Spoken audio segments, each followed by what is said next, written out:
Oke, kita mulai aja ya dari sebuah fakta yang jujur aja agak pahit. Meskipun perusahaan udah ngeluarin uang banyak banget buat pelatihan, pengembangan kepemimpinan, itu sebenarnya lagi krisis. Jutaan dolar dihampurkan, tapi hasilnya ya jauh dari yang diharapkan. Dan ini bukan sekedar opini loh. Ini masalah serius yang dirasain di semua level, dari eksekutif sampai dewan direksi. Nah, pertanyaannya, gimana dong cara kita ngatasin krisis suksesi ini? Di sini, kita bakal ngebahas sebuah pendekatan radikal dari Ramcharan. Kita akan bongkar apa yang disebut model magang, sebuah cara pandang yang benar-benar beda total tentang gimana pemimpin sejati itu dibentuk. Bukan di ruang kelas, tapi langsung di medan perangnya bisnis. Nah, ini dia nih pertanyaan utamanya. Anda pasti pernah ngerasain kan ikut program pelatihan yang rasanya gitu-gitu aja, generik, dan nggak ngefek? Anda nggak sendirian. Aneh ya, area yang sepenting ini dan didanai besar-besaran, kok malah seringnya gagal total? Coba deh kita lihat datanya. Dan ini bukan cuma perasaan doang loh. Data nunjukin kalau 3/4, betul, 75% anggota Dewan Direksi itu nggak percaya sama rencana suksesi di perusahaan mereka sendiri. Bayangin deh, orang-orang di puncak aja khawatir soal siapa yang bakal mimpin selanjutnya. Ini lampu merah yang jelas banget, kalau ada sesuatu yang salah secara fundamental. Ramcharan pakai metafora yang kena banget nih. Kalau kita udah kejebak di dalam lubang, hal pertama yang harus dilakuin adalah berhenti menggali. Kalau pendekatan yang sekarang nggak berhasil, ya ngapain dilanjutin terus? Nambahin anggaran training atau bikin modul kelas yang lebih canggih, itu bukan solusi. Justru cuma bikin kita makin dalam di lubang yang sama. Udah waktunya cari jalan keluar yang baru. Dan inilah alternatifnya. Sebuah pergeseran total dalam cara kita mikirin pengembangan talenta. Kita akan pindah dari model yang fokusnya di ruang kelas ke sesuatu yang jauh lebih hidup, lebih praktis dan terbukti berhasil, model magang. Bedanya tuh jelas banget. Di satu sisi, ada pendekatan konvensional, kaku, diurus HR, dan satu ukuran untuk semua.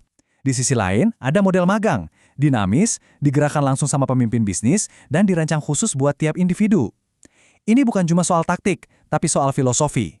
Intinya gini, kepemimpinan itu soal praktek, bukan teori.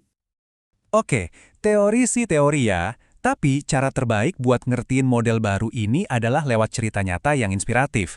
Yuk, kita lihat gimana model magang ini berjalan di dunia nyata lewat perjalanan karir seseorang yang luar biasa. Nah, di setiap cerita keren, pasti ada tokoh utamanya kan? Di sini kita punya Gary, talenta muda yang potensinya luar biasa, dan Bob, seorang eksekutif senior yang bijak. Hubungan mentor dan anak magang inilah yang jadi jantung dari model ini.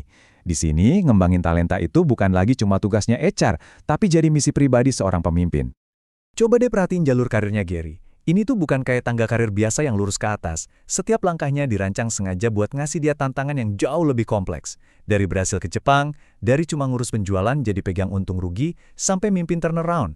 Nah, perhatiin deh pas dia pindah ke Jepang, jabatannya mungkin kelihatan turun. Tapi dari sisi pembelajaran, itu lompatan yang luar biasa dalam hal kompleksitas budaya dan bisnis. Kutipan ini benar-benar nangkep inti dari pola pikir model magang. Fokusnya itu bukan naikin jabatan pelan-pelan, tapi gimana caranya memaksimalkan pembelajaran dan pertumbuhan. Bob tahu banget kalau pengalaman yang menantang itu jauh lebih berharga daripada sekedar titel baru di kartu nama. Poinnya adalah membangun kapabilitas, bukan ngumpulin jabatan. Oke, tadi kan kita udah lihat ceritanya Gary yang keren banget ya. Sekarang, yuk kita bedah bareng-bareng perjalanannya buat nemuin prinsip-prinsip inti yang bikin model ini efektif banget. Apa sih sebenarnya resep rahasia di balik suksesnya Gary? Nah, ini dia fondasinya. 4 pilar ini mengubah semuanya.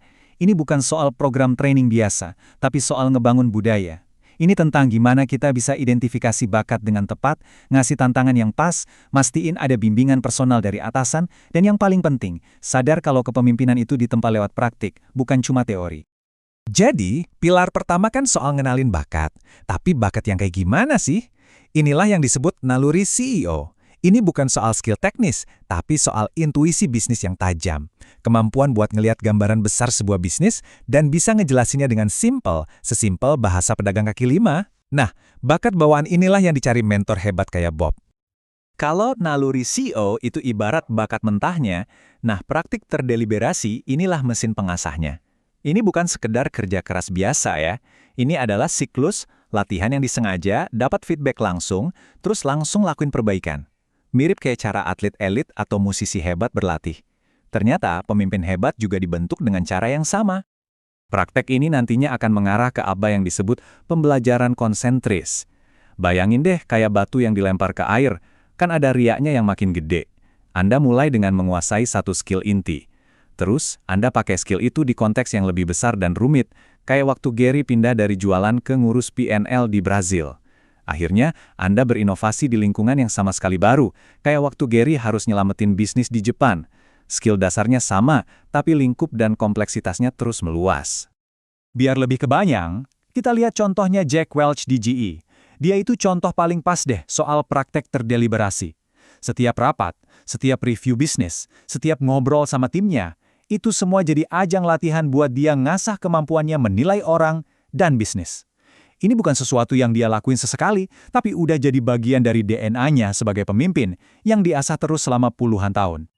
Oke, kita udah bahas kerangkanya, udah lihat contohnya. Sekarang, yang paling penting, apa artinya ini semua buat Anda, buat karir dan tempat kerja Anda? Gimana caranya Anda bisa menerapkan pelajaran ini mulai hari ini juga? Nah, ini poin krusialnya. Anda bisa mulai magang pribadi Anda sendiri. Caranya, prioritaskan pembelajaran di atas jabatan. Pas milih kerjaan baru, coba tanyain ke diri sendiri. Bosku yang baru ini bakal jadi mentor yang hebat nggak ya? Bukan cuma soal gajinya. Pikirin karir Anda bukan sebagai tangga yang harus dipanjat, tapi sebagai kumpulan pengalaman yang dirancang khusus buat kembangin kemampuan Anda. Kita tutup bahasan kali ini dengan satu pertanyaan penting untuk Anda renungkan. Atasan Anda sekarang, apakah dia seorang mentor atau cuma seorang manajer? Bedanya besar banget loh. Seorang manajer itu ngasih Anda tugas. Udah, tapi seorang mentor, dia bantu Anda buat tumbuh. Manajer ngawasin kerjaan Anda. Mentor berinvestasi pada potensi Anda. Jawaban Anda atas pertanyaan ini bisa jadi langkah pertama Anda untuk ngambil alih kendali penuh atas perjalanan kepemimpinan Anda.